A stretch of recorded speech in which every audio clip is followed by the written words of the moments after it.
As articulações para 2026 estão no começo, mas já sinalizam desavenças familiares extensivamente à política partidária. Foi assim no discurso em que a primeira-dama Michele Bolsonaro elevou a testosterona e mandou na lataria do presidente do PL Ceará, o deputado federal André Fernandes, um duro recado. Eu jamais poderia concordar em ceder o meu apoio à candidatura de um homem que tanto mal causou ao meu marido e à minha família. Michele se referia ao ex-governador e crítico militante Ciro Gomes, PSDB Ceará, tido como intolerante em tudo que venha da fronteira bolsonarista. Sendo o momento mais icônico dessa intransigência, a titularidade do pedido para que o TSE declarasse a inelegibilidade do ex-presidente Bolsonaro por causa das dúvidas sobre a lisura do processo eleitoral. Fernandes argumentou que a composição com o PSDB em torno de Ciro teve o aval de Bolsonaro,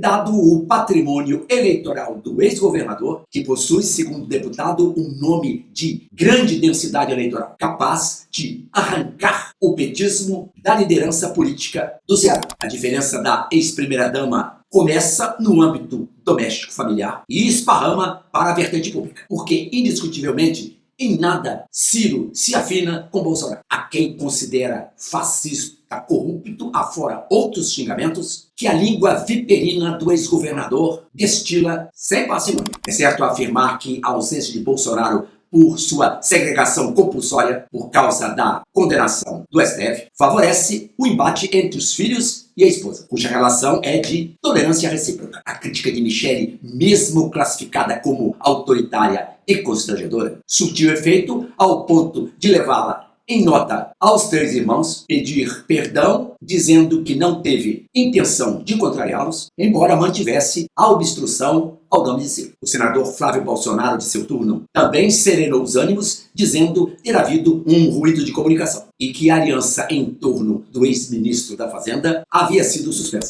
Na realidade, a baixa da temperatura foi para não dar combustível às forças esquerdistas. Mesmo que seja pertinente falar no direito à liberdade de expressão, Michele precisa desenvolver o timing político para sentir se e quando cabível a emissão de conceitos e opiniões.